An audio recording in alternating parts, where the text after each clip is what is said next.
Բարև ձեզ հարգելի հեռուստադիտողներ, 168 TV-ի եթերում ռևյուն է։ Մեր տաղավարում հյուրընկալել ենք Զարթոն կուսակցության գործադիր մարմնի անդամ հոգեբան Կարինե Նալչաջյանին։ Բարև ձեզ Տիկին Նալչաջյան։ Շնորհակալ եմ մեր հրավերն ընդունելու համար։ Կասված եմ։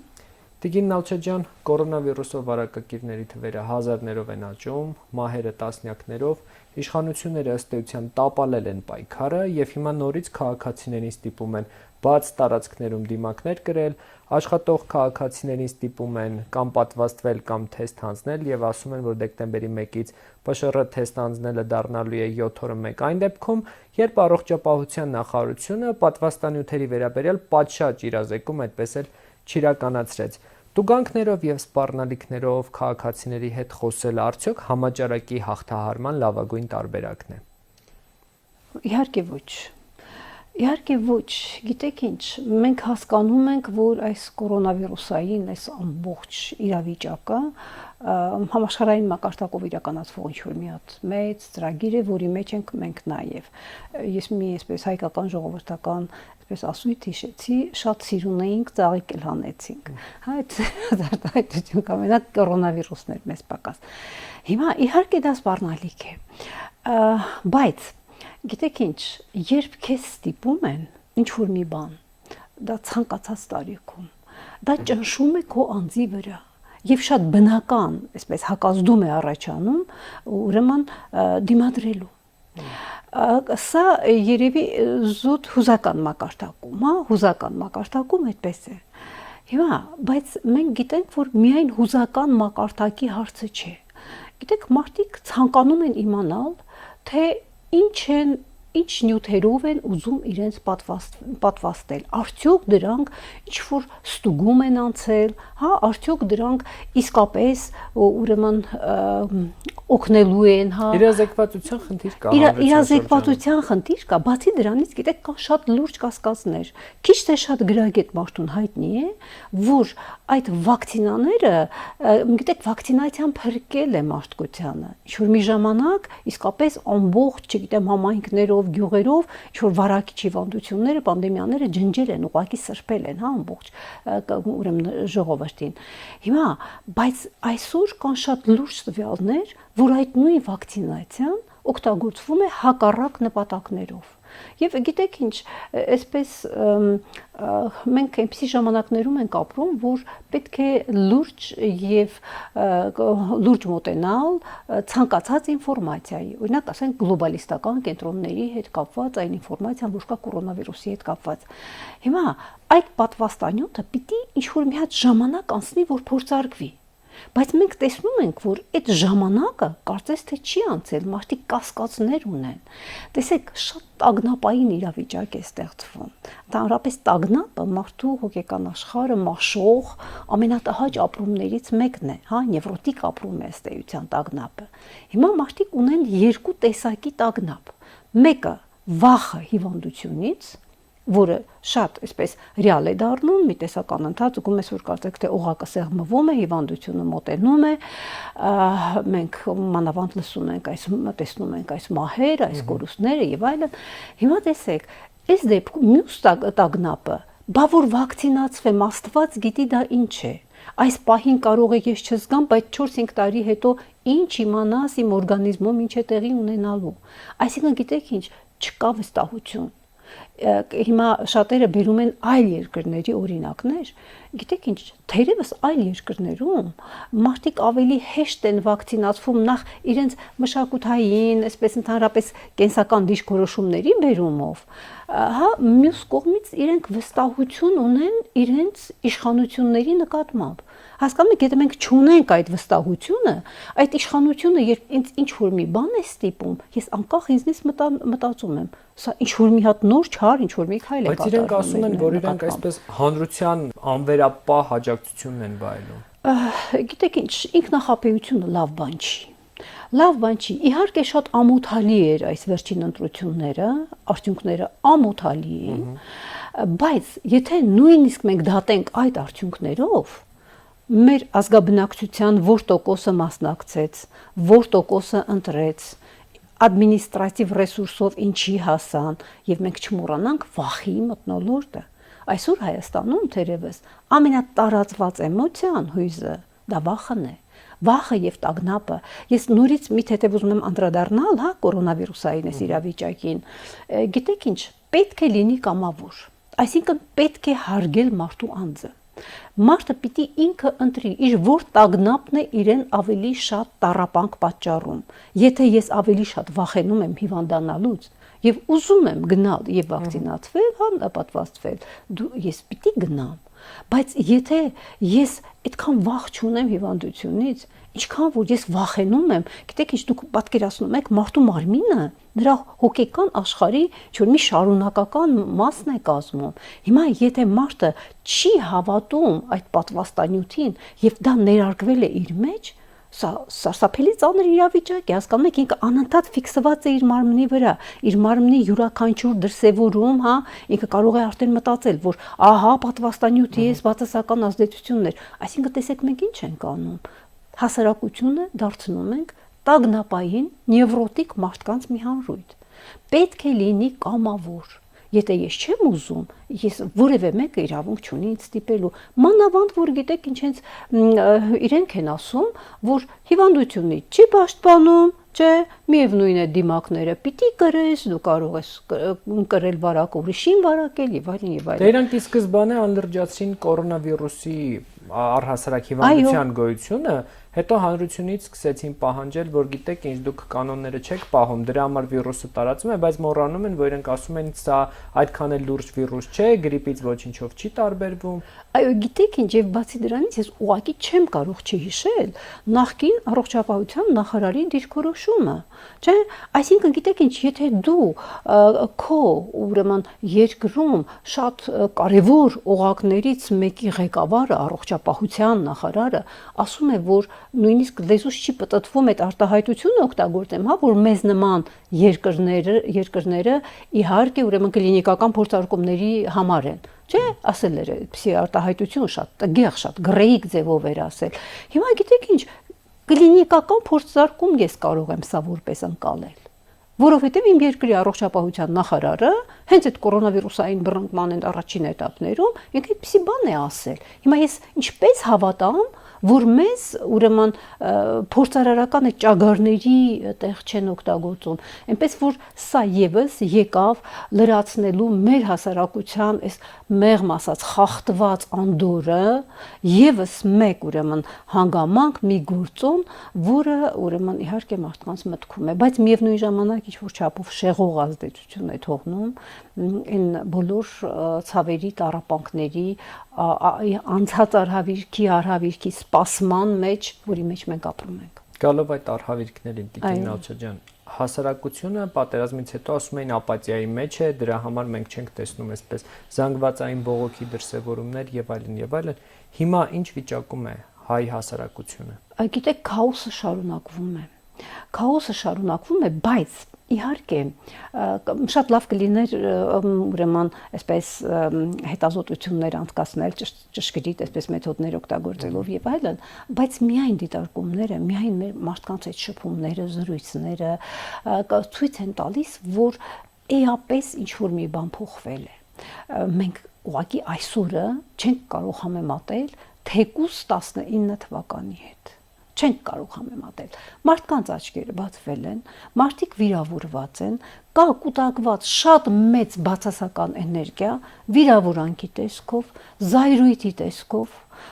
անվստահության տեսքով, այսինքն մարդիկ իրենց զգում են խաբված, արհամարված եւ սա արդեն իմ կարծիքով գիտեք, չգիտեմ, համենայն դեպս ես չեմ հանդիպում մարդկանց, ովքեր գոհ են։ Ես ավելին ասեմ, գիտեք, մի տեսակ սա շատ հետաքրքիր ցուցանիշ է, մի տեսակ այսպես ես Նիկոլի կողմից եմ կամ ասենք ես համաձայն եմ այսօրվա իշխանությունների քաղաքականությանը եւ այլն, այդպիսի արտահայտությունները մի տեսակ վատ տոն են դարձել։ Մարդիկ չեն ասում դա, որովհետև գիտեք մոտավորապես երբ մարդը ինչ-որ մի բան է ասում, ասենք երեխան ինչ-որ մի բան է անում ու ասենք թաքնվում է, ամաչում է դա անելուց, մոտավորապես այդպիսի ռեակցիա է։ Մարդիկ արդեն հասկանում են, որ մի տեսակ ամոթալի բան է այդպիսի ուրեմն դիրքորոշում արտահայտելը։ Այլ խնդիր է, որ կա վախի մթնոլորտ։ Հիմա վախի մթնոլորտ կա, բայց հասարակական տրամադրությունները էապես փոխվել են։ Այստեղ ուղղակի պետք է այդ էներգիան արդեն, գիտեք, սա ոչ միայն ագրեսիվ ու ոչնչացնող էներգիա չի, սա ուրեմն ստեղծված իրավիճակից ինչ որ փրկության ելք գտնելու, դեպի մսաղացը չգնալու այդ էներգիան է։ Սա ուղղակի արդեն գիտեք ինչ ժողովրդին չի կարելի մեղադրել։ Ժողովրդին առաջնորդել է պետք։ Հասկանում եք, լավ առաջնորդության կարիք կա։ Գիտեք ինչ որ մեկը կարող է լինել լավ կառավարիչ, բայց լավ առաջնորդ չի կարող լինել։ Հիմա մենք այս պահին ըստ էության առաջնորդի պակաս ունենք։ Մի լավ առաջնորդություն, խարիզմատիկ առաջնորդություն, եւ դուք կտեսնեք ինչպես կպորտկա ամբողջ Հայաստանը եւ ամբողջ հայությունը առհասարակ, որովհետեւ գիտեք այսպես հաճախակի ասվող արտահայտությունը էլ չենք դիմանում։ Այլևս չենք դիմանում։ Բայց այդ առաջնորդը երկնքից չի իջնելու։ Գիտեք ինչ, երկնքի չի իջնելու, բայց այս պահին ես չգիտեմ,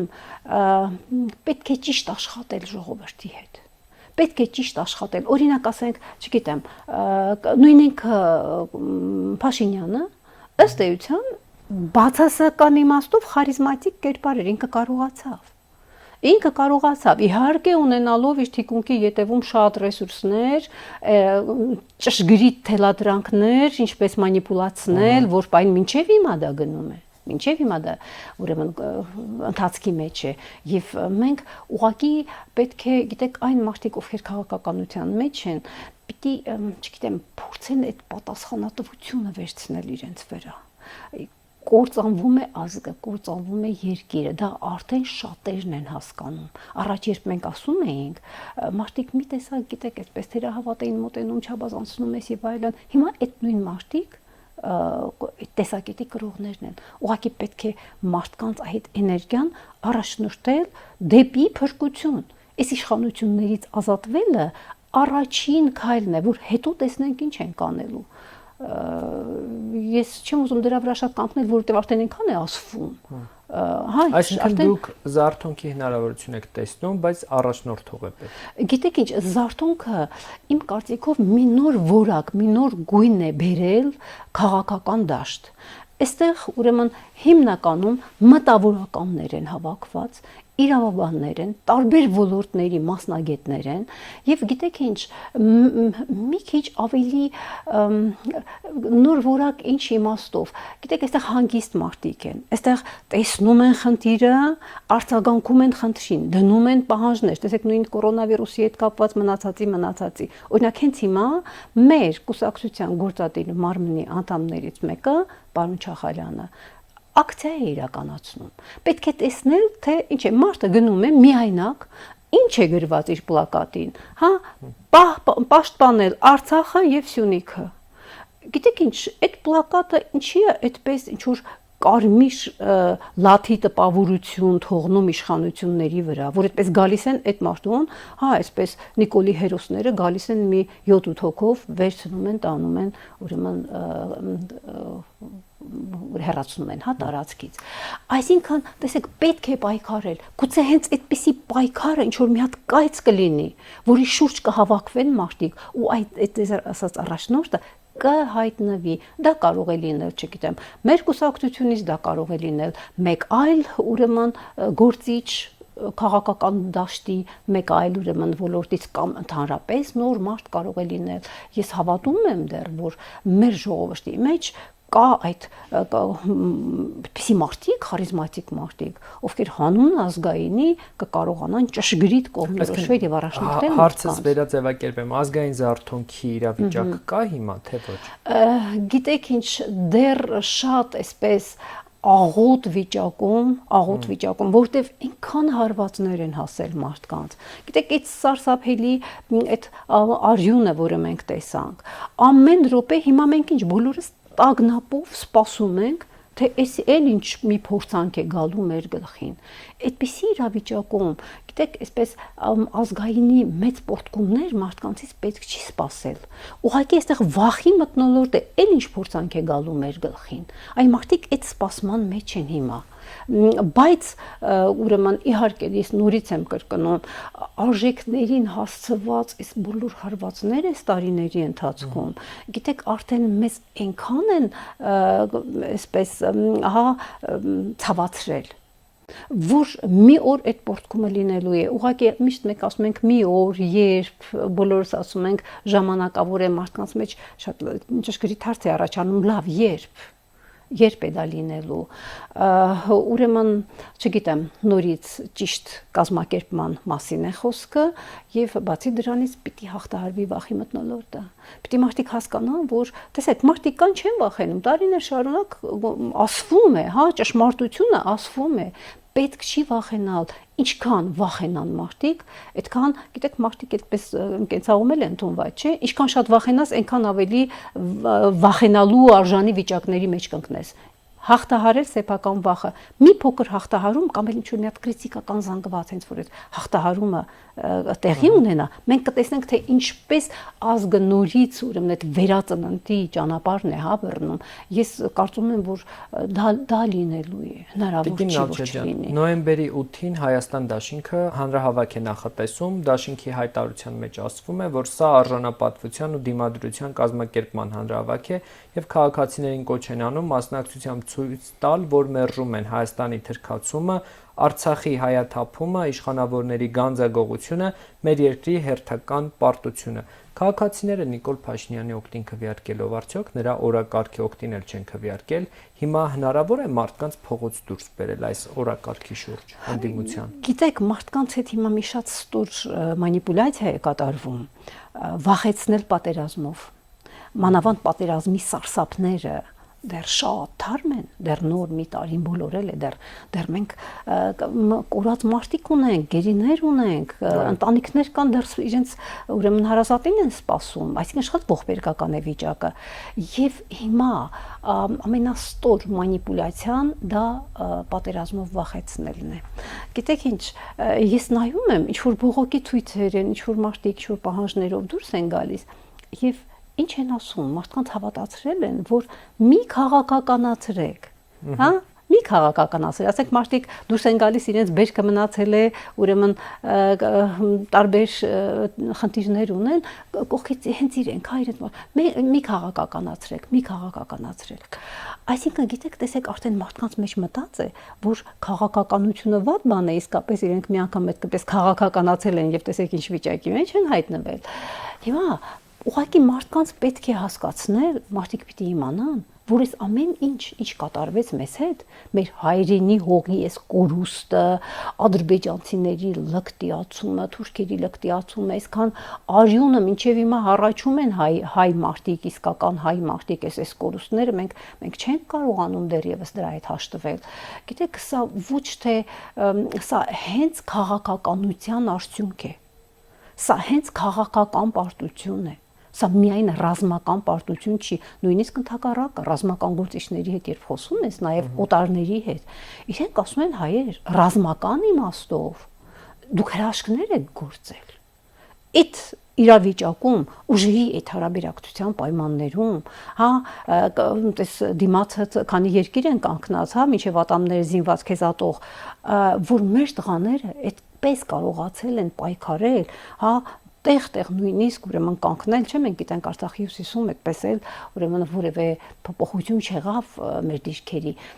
Այսինքն, գիտեք ինչ, այս պարտությունը քաղաքական պարտություն է։ Եվ այո, այս արյունը, որ այսքան հոսեց, դա քաղաքական պատճառներով հոսած արյուն է։ Հայրենիքի կորուստը, որը մենք ուղղակի աներևակայելի ձևով, հա, մեկ էլ հանկարծ տեսնում ենք, այս ոնց են խոսում հայրենիքի մասին, այս ինչքան պատրաստ են տալ։ Շատ ներողություն, այդ քո սեփականությունն է, որ տալիս ես այդ հայրենիքը։ Դու ով ես, ինչ ես արել հայրենիքի համար։ Ես նոր այս մուտացված այս իշխանավորներին եմ խոսում։ Մի տեսակ էթնիկական մուտանտներ են, հասկանում եք։ Ինքնագիտակցություն այդպիսին, որպես այդպիսին, աղավաղված ինքնագիտակցության մարդիկ են, բայց շատ ամբիցիոզ, շատ ինքնահավան, եւ հիմա ամեն ինչի պատրաստ են իշխանությունը մենակ թե պահելու համար, բայց այդպես չի լինում։ Գալով հասարակությանը նորից մի ճշտում, Դուք ասում եք մեջբերում եք այն խոսքերը, որ ասում են մի քաղաքականացրեք։ 2018-ին փողոց էին դուրս եկել, տեսանք ինչ եղավ։ Միգուցե հիմա վախենում են այդ սխալներն ընդունել կամ չեն ուզում իրենց սխալն ընդունել եւ չեն ուզում նոր սխալ գործել, բայց 21-ին նորից վերընտրել են Նիկոլ Փաշինյանին, գիտակցում են, որ ինչ որ մի հատվածը, եկեք այդպես մասսայաբար չասենք ընտրել են։ Մի փոքրիկ հատվածը ընտրել է։ Ընտրել է, գիտեք ինչ, այդ ժամանակ, ընտրությունների ժամանակ ես զրուցել եմ մարդկանց հետ։ Գիտեք, մոլորված էին մարդիկ, շատ դժգոհություններ ունեին, արդեն հասկացել էին, որ ինչ որ մի խայտառակ իրավիճակի մեջ են, հա, հայտնվել, նաև իրենց մասնակցությամբ, բայց այդպես էլ չէին կարողանում կողմնորոշվել։ Ես չեմ կարող մոռանալ իմ ծանոթուհիներից մեկին, ով ասում էր, լավ, հիմա ում ընտրենք, այն Կարմիր Շորովին ընտրենք։ Դուք պատկերացնում եք, ինչ խուճապի մեջ է մարդը, որ չգիտի ում ընտրի, չի պատկերացնում։ Հիմա չեն ուզում այդ իրենց սխալներն ընդունել, թե ինչ խնդիր ունեն։ Գիտեք ինչ, այնքան խորն է նստած այդ նախկին եւ ներկա, այդ տարանջատումը շատ ճշգրիտ են, էլի Թշնամին ճշգրիտ է աշխատել։ Նախկիններին տարիների ընթացքում վարկաբեկեցին, չէ, իհարկե այնտեղ քննադատելու բաներ շատ կար, մենք ինքներս այդ քննադատությունը այն ժամանակ էլ, հա, ունեցել ենք, բայց գիտեք, այնքան է արդեն քարացել պատկերացումը նախկինների մասին։ Մի հատ նախկինի անուն լսում են, գիտեք, նրանք ովքեր գնացին ընտրեցին Փաշինյանին, իրենք ուղղակի չընտրեցին Քոչարյանին։ Միայն թե Քոչարյանին չընտրեին, որտեղ այնտեղ տարբեր ուժեր կային։ Գիտեք ինչ, այդ տարբեր ուժերը մեր կուսակցությունն էլ դրանից մեկը։ Գիտեք, օրինակ մենք ընդամենը 2 շաբաթվա կուսակցություն էինք, 2 շաբաթ ժամանակ ունեինք, հա, աշխատելու համար։ Շատերը այդ նոր ուժերը ինքնահաստատման ճանապարհ դեռ մենք չէինք անցել։ Հիմնականում այն ծանոթ դեմքերն էին երևում, մարդիկ ընտրություն էին կատարում իրենց ծանոթ այդ դեմքերի միջև։ Նաև հասկանում էին, որ, ասենք, ինչ որ կային արբանյակային, հա, ստեղծված, որ միևնույն է կապված են իշխանությունների հետ, եւ այդպես մարդիկ գնացին կատարեցին, բայց հիմա ինձ թվում է, ես կարծում եմ, որ այս ամսի 8-ը իսկապես կարող է մեզ համար բեկումնային լինել։ Իսկապես կարող է, հա, եթե ուրեմն այս վախի մթնոլորտը պիտի հաղթահարվի։ Գիտեք, մենք այնքան կորուստներ ունենք, էլ ինչ վախենալու բան ունենք։ Էլ ինչ վախենալու բան ունենք։ Նոր Զարթոնքը մասնակցելու է ամսի 8-ի հանրաքին, թե դեռ մենք ուրեմն որպես կազմակերպիչներ չենք մասնակցում, բայց իհարկե մենք որպես կուսակցություն, որպես քաղաքական թիմ, որպես անհատներ անպայման մենք այնտեղ ենք լինելու։ Վերջում մի ճշտում, նախորդ տարի մեր տաղավարում բնութագրելով Նիկոլ Փաշինյանի կերպարը ասել էիք՝ խիղճ չունի, խաբում է, խարիզմատիկ է, փառասեր, ընդունակ է ռիսկի, բայց հոգով վախկոտ է։ Դուք փոփոխություն տեսնում եք նրա կերպարում։ Գիտեք ինչ, մարդկային կերպարը այդպես արագ չի փոփոխվում։ Չի փոփոխվում ուղղակի ինքը, գիտեք, նույնիսկ այսպես ուղղակի տեսողական, որ նայում ես, ու մի հատ համեմատեք, հա, այն Նիկոլ Փաշինյանի հետ, որը 18 թվին էր, 17 թվին էր, իհարկե, ինքը շատ է փոխվել։ Նույնիսկ դեմքի արտահայտությունը լարված է, հա, շատ լարված է։ Ես փոփոխություն չեմ տեսնում, այդ նույն հատկանիշները կան, ես նույնիսկ կասեի ավելի խորացված։ Ավելի խորացված։ Ես այն ժամանակ չեմ ասել բարոյական կերպարի մասին, հիմա ուղղակի կավելացնեմ։ 0 բարոյականություն։ Գիտեք ինչ, եթե մարդը բացարձակապես մեղքի զգացում չունի, բացարձակապես պատասխանատվության զգացում չունի, այստեղ արդեն մենք խոսում ենք բարոյական 0-ի մասին։ Շնորհակալ եմ զրույցի համար։ Խնդրեմ։ 168 TV-ի եթերում ռիվյուներ, հետևեք մեր հետագա թողարկումներին։